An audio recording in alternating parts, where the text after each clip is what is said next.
incredible. Mohammed Ali. Mohammed Ali.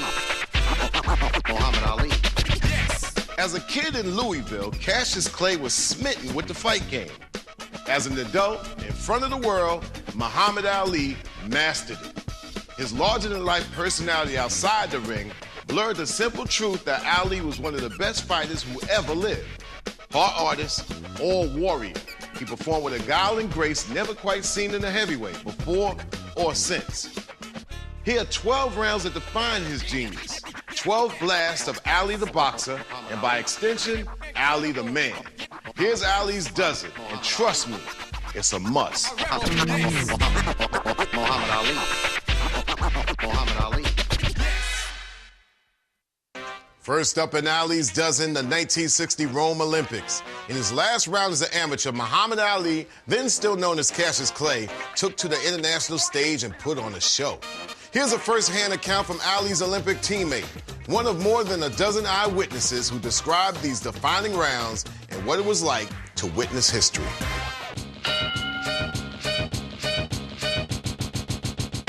Cassius was 18 years old. He was a kid. When he went to Rome, he was awed by the experience, and he wanted a gold medal very, very, very, very badly. I think he wanted his gold medal more than the rest of us did. Cassius Clay of the United States takes on Ziggy Petrikowski of Poland in the finals of the Olympic Light Heavyweight Boxing Championship in Rome. His gold medal fight was against a Polish champion who had quite a reputation, quite a name for himself. Ali went out and he moved well, and he was boxing, moving in and out. Cassius measuring his man. Feeling the guy out, trying to see what he does and what he'll go for. The second round, there was the pockets of Ali's superiority. Clay piling up the points here in round two. In the third round, the fight was similar, only Ali put a little more pressure on. Clay looking very fresh here at the start of the third and final round. Ali threw more punches in bunches, as you would say.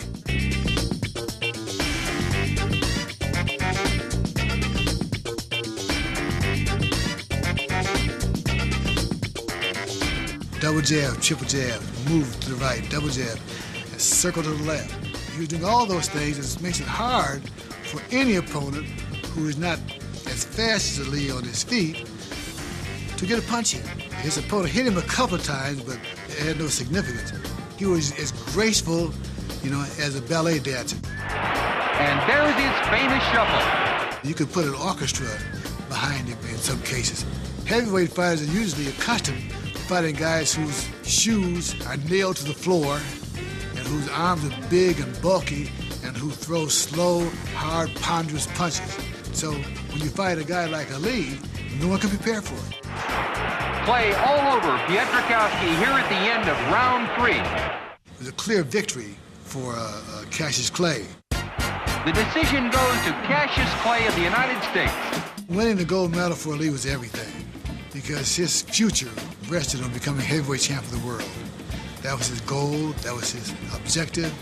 With him and the rest of us, winning the gold medal gave us an image booster.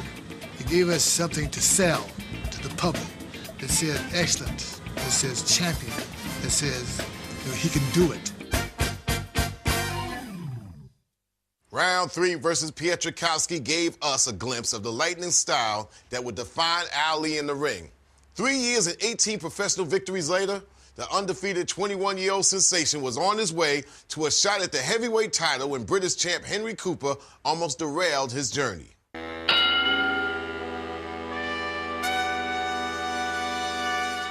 I knew Ali was what we call in a boxing game a loudmouth. He loved to talk. Henry Cooper's nothing to me. If this bum go over 5 rounds, I won't return to the United States for 30 days. He was a brilliant boxer, very fast on his feet for a big man, moving like a middleweight. He was always trying to knock my left hook away. And actually what he did, he'd see a punch coming, he went to knock it away, and as he chopped down with the heel of the glove hit me on the eyebrow. This is tragedy for Cooper in the third round. With only 40 seconds gone, Cooper is very badly cut over the left eye. And and I could feel the warm blood dripping off my chest, so I knew it was serious, so I had to try to pick my game up. Mohammed perhaps had been taking it easy and fiddling around just a little bit because he had predicted a victory in the 5th round. Clay hardly bothering to punch in this round now. He's just threatening, and he's teasing Cooper. And just in the last seconds of the 4th, Cooper caught him with a real punch.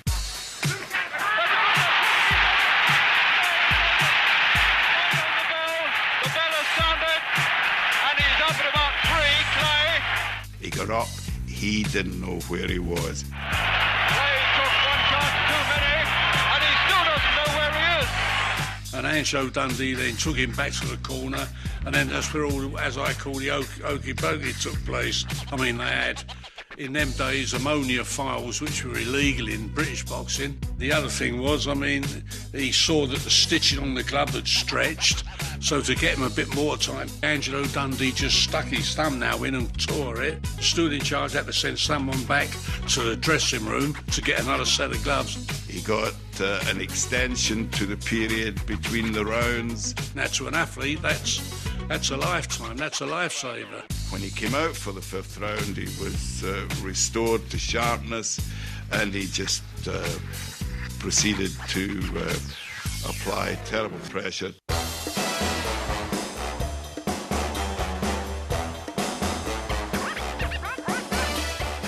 Knocking him down like that and shaking him like that was it was a wake-up sign, you know, because he'd been showboating a little bit up to then. He was all business, and he just made a job of Cooper.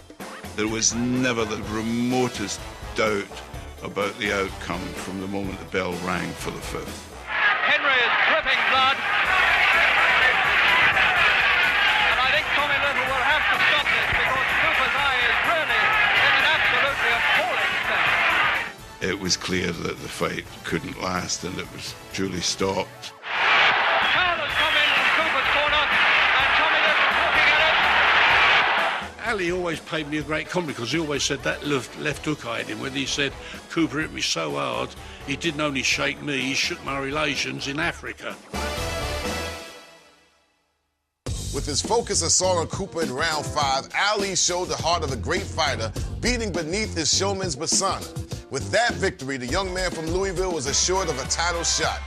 Up next in Ali's dozen, 2 rounds against the reigning champ, Sonny Liston, that lifted the challenger into the stratosphere.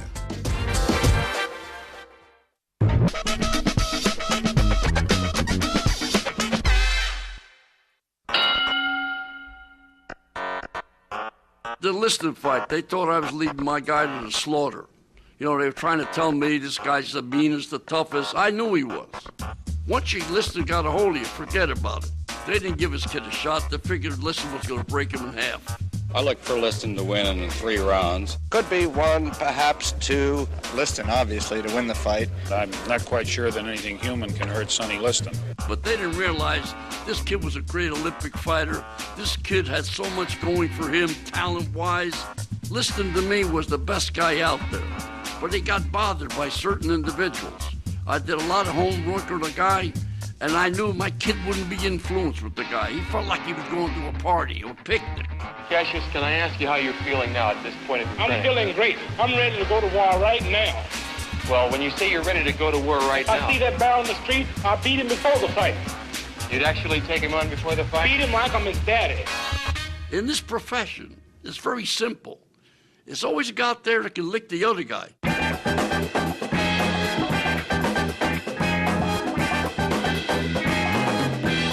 World heavyweight boxing title on the line. When we got in the middle of the ring, I told Muhammad to stand tall. Liston had this thing about putting big robes on and a big hood on. Liston was only 6 foot. My kid was 6'2", and the way he stood up tall, he looked like he was 6'9" compared to Liston. He looked so much bigger and stronger. Muhammad, when he fought Sonny Liston, went out and showed the guy right away. He nailed him with a big 1-2 and started sticking him. And then the big key was when he hit him a shot and he busted him under the cheekbone. Another jarring right hand that time, folks. Another one. Sonny wobbled. That just has him hurt. But then what happened? He got something in his eye, my guy. He's blinking badly. Came back to the corner, and he said, Angelo, cut the gloves off. I want to prove to the worker, dirty worker foot. I want to prove to the world. I said, baloney, sit down. I washed his eyes out, cleaned them out, wiped them clean.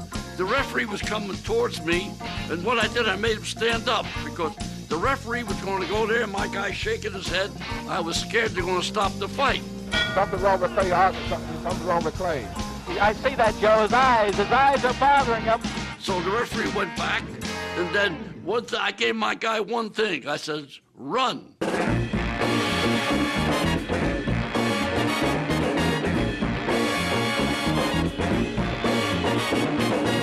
Liston did a horrible job on him. He was banging him out with real good body shots. It looked real bad. Sonny's gonna try to pull it on. Muhammad worked as hard as he talked. He was a tremendously conditioned athlete. That's why he was able to take all those body shots from Liston and didn't fold. Well, after that round, his eyes started clearing up, thank God, the tear ducts, and then he did a number on the guy. Round number 6. Cassius Clay still with the faster hand. He took everything out of Liston. Liston was completely out of it. Easy target. Easy. I got a guy who can't see, and I couldn't get him out of there. So that took all the juice out of Liston. And Muhammad was the boss.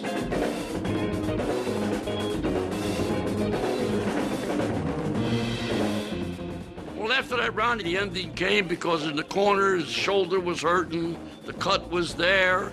You know, they were trying a million things. Well, I think Sonny now is beginning to worry now. At least his corners beginning to worry now. I think Liston didn't want to go back in there because he felt he was going to get knocked out. They might be stopping it. That might be all, ladies and gentlemen. The fight got stopped, and then Muhammad was the first guy that saw it, and he got up and he gave that victory. Bedlam busting out here. Great, I don't have a mark on my face, and I upset Sonny Liston, and I just turned 22 years old. I must be the greatest. I said, man, we're home free. Heavyweight champion.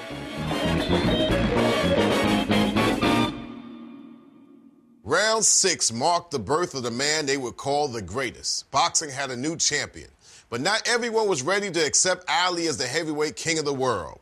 A rematch took place 15 months later. About the next fight you have with Sonny Liston, now all the needling and the kidding that you've done before, surely this isn't going to work because now he'll be ready for it. When Ali beat Sonny Liston, people thought there was something funny, something wrong with that result, that was a fluke. You are right. I won't needle him and do the things that I used to do. My style will be different. My gimmicks will be different. Everything will be different. No predictions will be made, but I will have a surprise.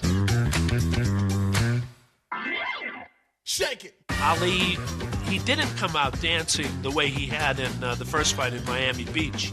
He came out smoking. Round number 1. Once you have that championship belt around you, you become a better fighter. Maybe not physically, maybe not in terms of skills, but it gives a certain mental boost or mental confidence. Clay continues to move and run as he is looking for the opening. He nailed Liston on the chin with that anchor punch, that twisting right hand. Bam, Liston went down.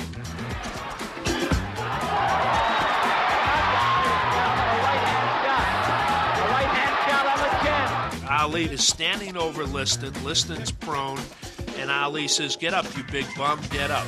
Now here's where all hell broke loose. The referee was Jersey Joe Walcott, the former heavyweight champion. Either he and the timekeeper both screwed up or Walcott screwed up. He lost track of the count. Walcott never did start a count. There's nothing but confusion here. He's going over the judges now. Clay on top of Liston. Nat Fleischer, the editor of the Ring magazine, he stood up, he waved his arms, and he said the fight is over.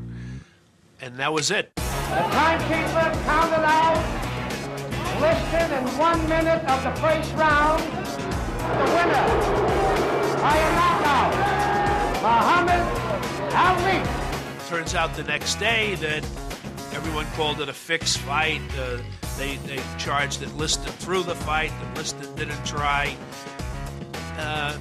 I was there, and I believe my eyes. The so-called anchor punch any heavyweight in the world would have been knocked down by that right hand. That's all. Twist.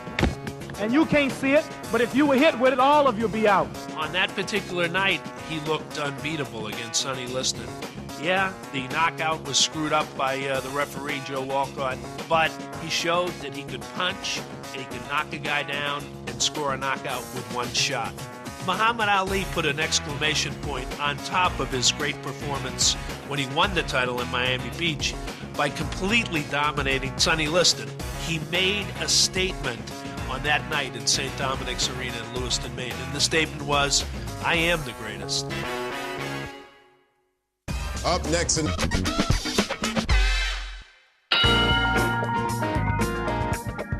Cleveland Williams was a very good fighter. He was a fighter with a little age on him, but he was a tall, powerful man and a very good puncher. Unfortunately, he had been gut shot by police 3 or 4 years before, and some people thought it cost him what career he might have had. But he was still a very dangerous opponent, and they expected rounds.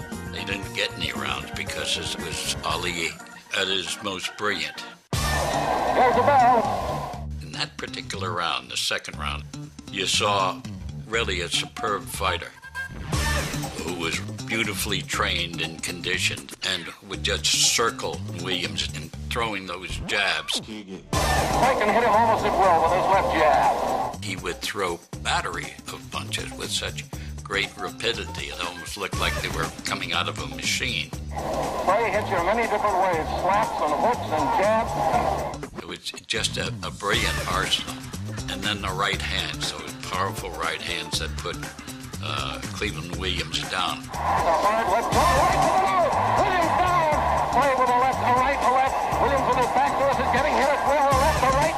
Clay has him going down. He'll take another mandatory 8. A left by Clay, a left to the right. Williams grabbing his back. Williams must have thought he was on an elevator because he kept getting knocked down and kept getting up. He went down 3 times and he just beat the bell for the third one. He had taken a pounding. Round 3 is really anticlimactic. Ali hits him again, I believe with the right hand, and drops him. Williams down. He may not get up. Williams got up and wobbled, and the referee stopped the fight. Harry Kessler stops the fight. The winner by a technical knockout and still heavyweight champion of the world, Cassius Clay. The second round was really an example for history.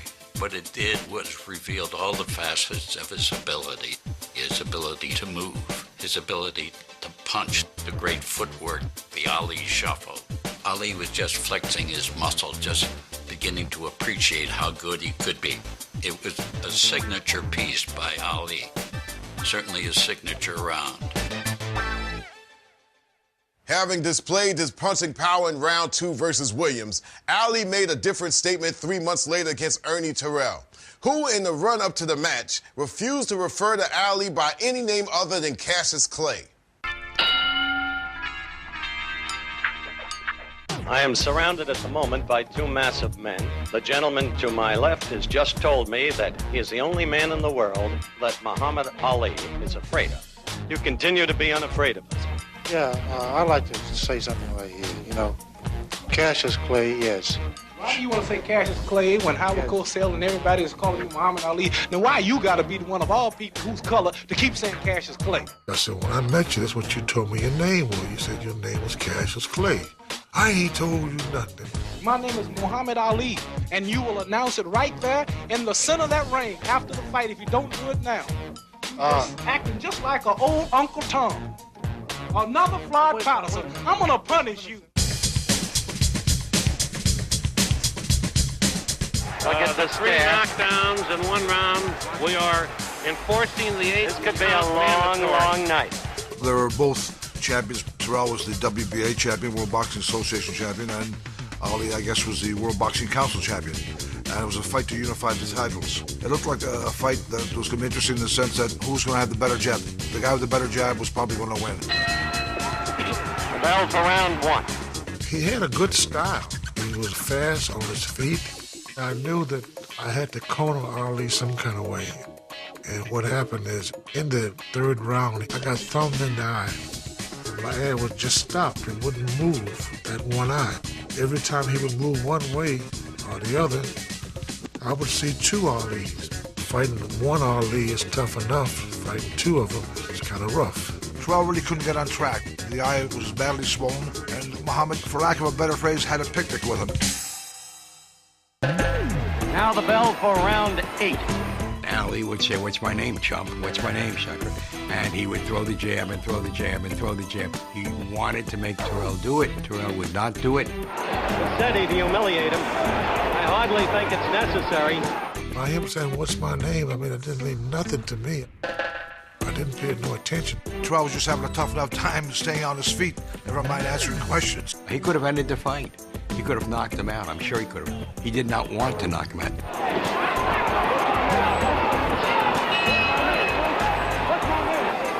Terrell wouldn't answer. He seemed to infuriate Muhammad, and he punished Terrell quite thoroughly throughout the fight. Terrell went to 15 rounds. He was at Ali's mercy in a lot of ways. The fight is over. I guess maybe that was my first taste of his so-called cruelty. I mean, he wanted him to call him a name. I mean, we're all cruel when we're in there. But he was cruel perhaps to some people by using his voice, by using words, by asking him about his name. He wanted to prolong the agony for Terrell, and he did. And it was the only fight that I can recall in Ali's career when he was actually cruel. I'm out to be cruel. That's what the boxing game is about. As far as the fight being a cruel, brutal 15 rounds, I think it's the referee has the authority to stop it if it's so cruel. And if I had stopped it, it wouldn't have been legal. He would have won the fight if I had stopped it. So it's my job to whip it. Up next in Ali's Dozen, 2 rounds that bookended a turbulent period in Muhammad's life.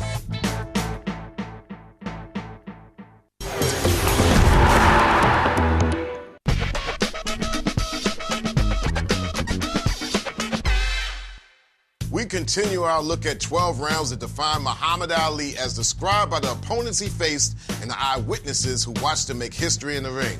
In 1966, with America sinking ever deeper into the Vietnam War, Ali's military draft status was reclassified to make him eligible for induction.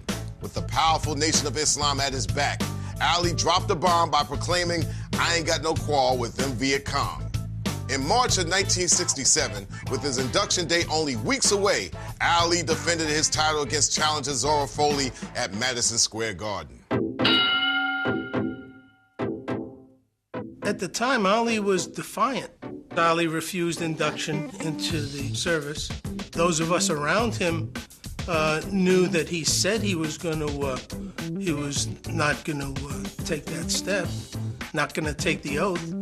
So when you went into the Foley fight, you knew that this was maybe Ali at his best, and you hoped and prayed that this wasn't going to be the last time you saw him defend the title. Foley was difficult for anybody because he wasn't a spontaneous fighter. He was very technical and very difficult to open up because he was a counterpuncher.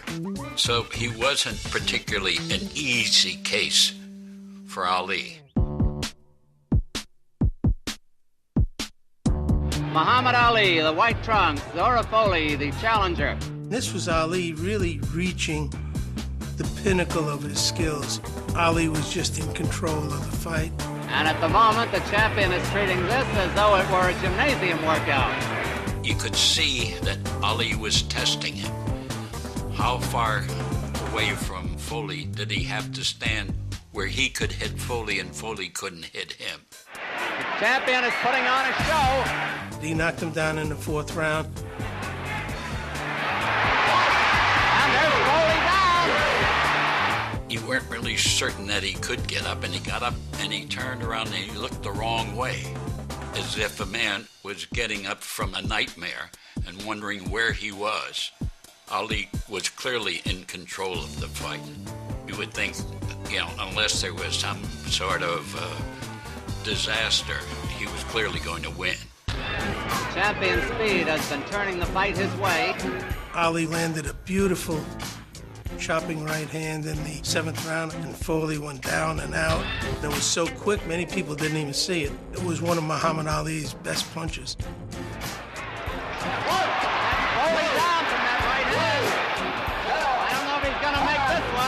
I mean, there wasn't any question. He was a sack of potatoes on the floor. The winner by a knockout and still heavyweight champion of the world, Mohammed Ali. That was the pre-exile Ali. That was Ali maybe at one of his finest hours. The 7th round was his swan song in a sense. It was his salute to the boxing game. There was a sense that they were about to drop the curtain on him, that this great showman was about to leave the stage. In April of 1967, just 37 days after defeating Foley, Ali stood behind his words and refused to report for military duty. He was convicted of draft evasion, stripped of his title, and shut out of boxing for 3 years, 7 months, and 4 days. When Ali returned to the ring in October 1970, the whole world watched. That night in Atlanta was the wildest fight scene, sports scene of all time. There was America's black mafia, America's black intellectual elite. Everybody that mattered in black America was in Atlanta for that fight. It was the rebirth of their king. Here was a guy who consistently gave voice to a great sense of self that black America hadn't been able to express. And now he was back on the stage that he had built, and it was a celebration. Clay, I feel, has been messed around, and now is a chance to prove himself. As an American, I love freedom for everybody, and this will free Muhammad. He'd been gone for 43 months. He'd lost 20, 30 pounds in 6 weeks to get ready for the fight. There are a great many question marks in this fight. Clay is certainly not in there against an easy opponent. Clay starting off very fast, using good combination. He was still quick, he was still strong. He was fighting the #1 challenger in the world and made it look like a mismatch.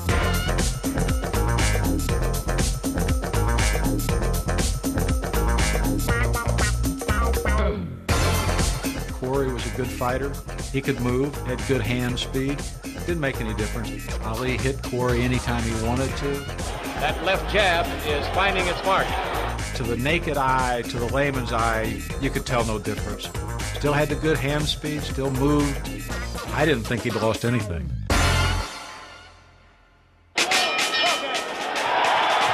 Muhammad Ali has certainly appeared in the first round to have lost none of his swift. Inevitably, it was going to be stopped. Corey was cut. Corey was bleeding. There was no doubt that it was just going to get worse. Referee Tony Perez has signaled the fight is over, apparently because of an eye cut. It's a terrible cut, Tom. You and I both can see it. It was remarkable that a guy could be away for 3 years and 7 months and come back in 6 weeks to fight the #1 challenger in the world and make that guy look like the amateur. The winner at the end of the 3rd round by a TKO, Muhammad Ali. I think when Ali walked into the ring against Corey, it was not a question of if he would ever be the champion again. It was just a question of when. Up next in Ali's Dozen, the greatest goals against Joe Frazier and George Foreman.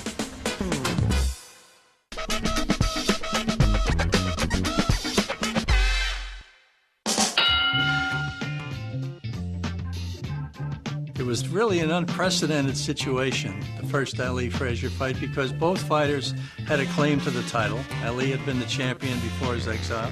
Frazier was now the champion. And each fighter was undefeated. I mean, you're never going to get that situation again. Hundreds of millions are seeing this bout around the world, a packed house at Madison Square Garden. Boxing was one of the big, really big sports in America at that time. You looked around and there was Frank Sinatra taking pictures for Life magazine. All the mob people, the politicians, the black leaders, everybody was there. Celebrities, actors. Nobody came just to see a fight. They came to see their guy. The fight was very even.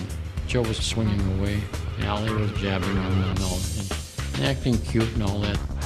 Ali shook his head as though to say it didn't hurt, but it must have.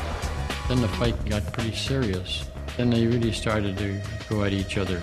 They really started to count. It really meant something.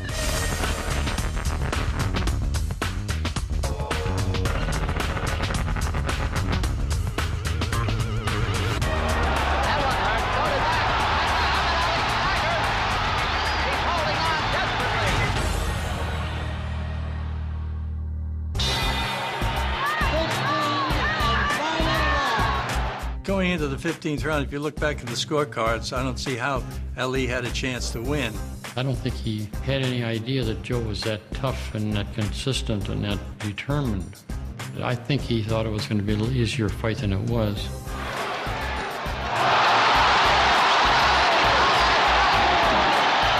His whole body had crashed into the canvas.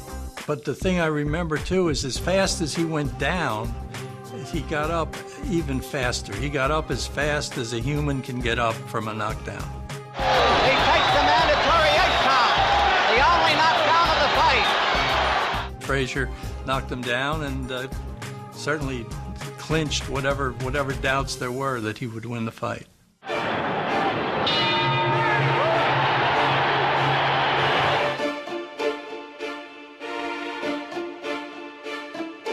When the fight ended, Ali didn't even wait for the decision. He knew he had lost. His jaw was out like a grapefruit.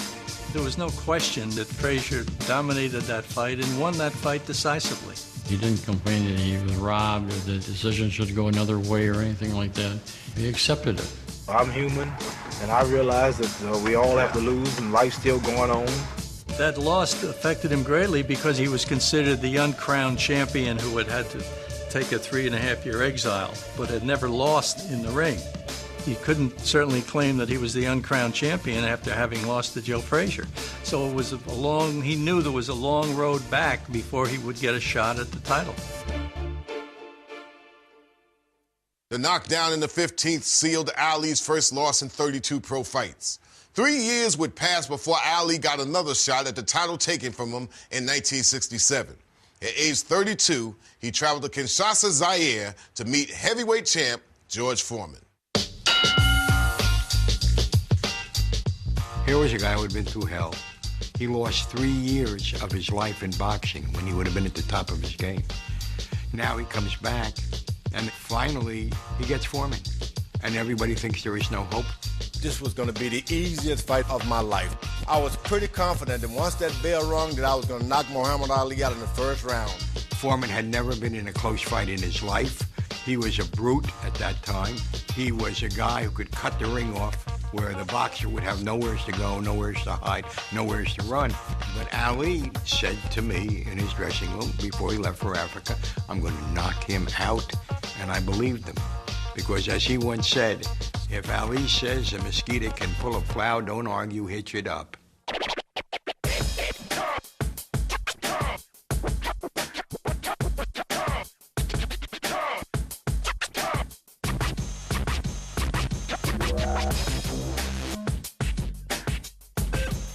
Well, first of all, everybody has all of this stuff about the rope-a-dope. Ali went to the corner to save his life. He got hit in the neck in the first round, and I think he felt it, and I think he was somewhat concerned about it. And when he went to that corner to put his hands up to protect himself, Foreman was wailing away. The corner is screaming at him, get off those ropes, get off those ropes. Ali made no attempt to fight back. Ali sits back on the ropes and tells Foreman to come in. I always tell people about the rope-a-dope. I'm the dope. Foreman thought that all he had to do was keep fighting and Ali would fall down, but he kept hitting Ali's arms. The one thing I'm assured of, I hurt him as much as I've hurt anybody else I've boxed, but I've never fought anyone with that kind of determination to take the pain. Foreman not scoring these punches at all. By the third or fourth round, I said, okay, let him throw the punches, let him get arm weary. Muhammad Ali was saying, George, is that all you got? George, show me something. After I've pounded him with my best punch, George, show me something. Well, it took its toll, not right away. It took a while. It took several rounds. By the time we got to the final round, the tide had turned.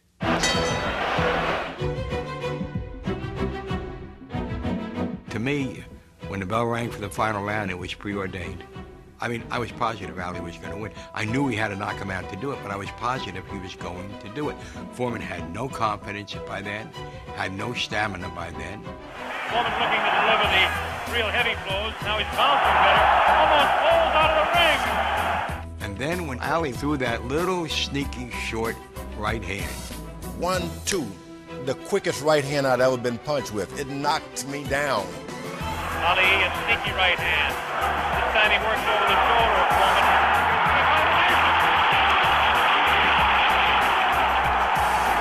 And I swear Foreman fell in sections. His ankles, his shins, his knees. He rolled over. All the talk about beating the count, and he was finished. He was absolutely finished. Mohammed Ali has won by a knockdown. The thing they said was impossible, he's done. What he did was more than courageous. It was a step beyond. It was like he was sacrificing himself. When I stay on the ropes, you think I'm doing bad. But I want all boxers to put this on the page of boxing. Staying on the ropes is a beautiful thing with a heavyweight when you make him shoot his best shot and you know he's not hitting you. I would have gave George Foreman 2 rounds of steady punching because after that he was mine. It was one of the biggest moments, if not the biggest moment in Ali's life. I'm the real champion. I told you, I'm the champion of the world. All of you bow. All of my critics crawl. After the fight, we went to look for him, and so we went to the river. And he was standing there gazing at the Zaire River. And for once, a bunch of newspapermen showed some intelligence and sensitivity. None of us said a word. And when he turned back and saw us, he walked toward us and he said, "Fellas, you'll never know what this means to me." And of course, if you hear him say that, then you do know.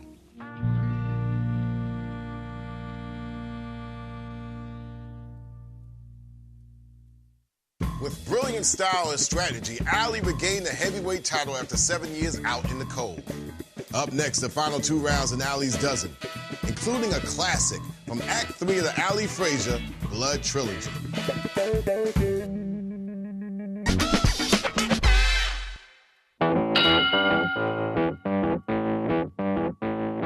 Muhammad Ali and Joe Frazier, the Bob Hope and Bing Crosby of boxing, are taking their show on the road to Manila. Well, here you go. We got a fight that's a natural. Ali Frazier 3. Now, these guys were meant for each other. Joe Frazier and Muhammad could fight 30 times. It would be great fights because it was a blending of styles. I'm going to hit you right on your head and straighten out your nose. We got something for you. You have. You better believe it. It will be a thriller and a chiller and a killer when I get the griller in Manila. I know, man. Both of them wanted it so bad. And it was the epitome of the heavyweight champions. Ladies and gentlemen, the thriller in Manila. Temperature at ringside was about 120 degrees. It was a tin roof, it was an indoor arena, and man, it was hot. Ali was moving and hitting in the early rounds. Ali constantly beats Frazier to the punch. And Frazier's not a fighter who would back up. Been a one-sided fight so far. Joe Frazier was a great fighter. He kept pressure on you all the time. He was able to take punishment.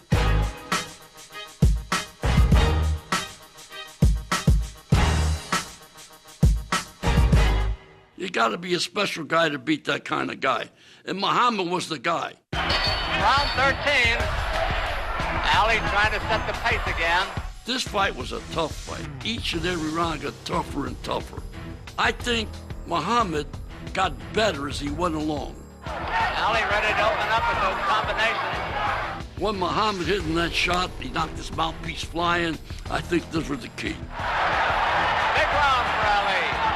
Oh, the punches that Joe Frazier took, nobody could have took. Joe Frazier was a great fighter.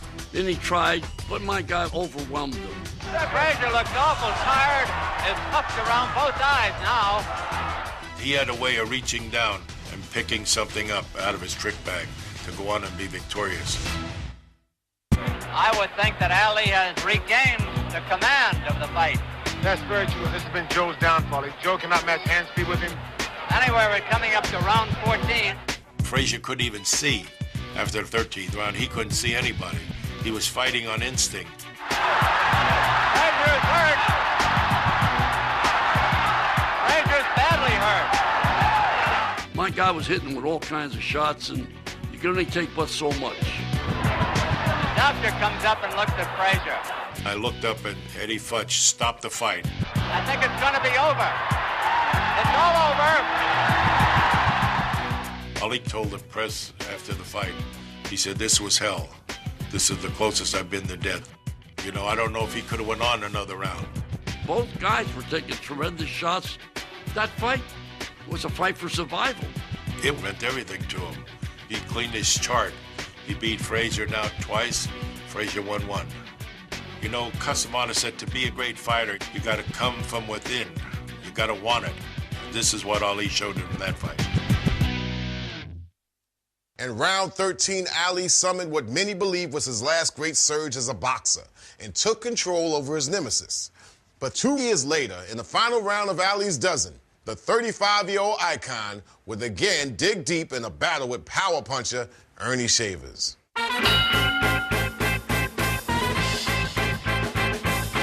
Ali at that stage was still an incredible fighter. I mean, what he had lost in perhaps speed or what some people call skill, he made up in will. He may not have been at his very best. He was still 10 times better than everyone else. He still had very fast combinations. He talked very well, and he knew how to psych you out. This will be no contest. After first round, it'll be obvious that I have a sucker. This man is not in my class. Ernie Shavers was this bulldozer of a man because at that time Shaver was knocking down everything in his way. It was like a 98% knockout record. It was extraordinary. They thought, okay, this is going to be a real interesting test. A lot of people wanted to see how much Ali could actually take. When Ali came out, he was sticking in the first round. Shavers was in great shape, coming at him, very, very powerful. The second round, I had him in trouble. That one was a bit of a shake-up. Ali got demolished with a right hand that nearly decapitated him. My reaction is, I hope I'm in a good position to catch his head because I know it's going to land in my lap. That's how hard he was hit. Well, at first, I thought he was out of it. But then Ali kept waving me in, so I figured, well, this guy probably calm me, trying to psych me in. But he really was hurt at that time, but I thought he was just faking. Oh, yes, he's doing the wobbly legs bit now. I should have went in. I put pressure on him, I probably would have knocked him out. He was definitely playing mind game, and it worked. After the second round, Ali was on a dream street. As a matter of fact, he confided in me years later. He says, I had no idea where I was from the second round to the 15th. And it looked that. But he was on automatic pilot, and that was good enough. This is a journey. The 15th and final round. Well, at that point, my corner had told me, don't try to knock him out. Just go distance and you got a chance of winning. I remember there was an amazing amount of energy being spent, considering what they had been through. Ernie Shavers wanted this so badly. This was his moment. This was his crossroad in life. And Ali was taking a pummeling. Then, all of a sudden, he dug down and he caught Shavers in a way that rocked the man. Ali, and almost every round, he would flurry at the last 15, 20 seconds. And he did the same thing in the 15th round because he hit me a couple good shots. First time he actually staggered me. The killer instinct, which a lot of people may not think he has, the killer instinct came to the forefront, and he just turned it on. There's a part of him that just goes into another dimension and has to, where it's beyond pain, beyond any kind of concern for his own physical welfare. I remember once he told me after a fight, I was talking to the angels tonight. That's how hard, that's how tired I am, and that's how hurt I was. I was talking to the angels tonight. Ali has retained the heavyweight championship of the world. His 19th defense, fought his heart out to get it on a unanimous decision. We saw something gallant. We saw something divine. We saw something inspired. We saw truly a legend at work. Ali's 15th round versus Shavers was his last great moment in the ring. He would continue to fight, but with more style than substance. In 1978, after losing his crown to Leon Spinks, he took it back 7 months later. But the greatest boxing career of modern times ended with losses to Larry Holmes and Trevor Bourbon. Ali retired in December of 1981. Of 61 fights, he won 56, 37 by knockout. But numbers are not the measure of his legacy. The three-time heavyweight champ was rarely cut and never knocked out. Back in 1964, Ali told the world that he was the greatest. In light of history, few would disagree.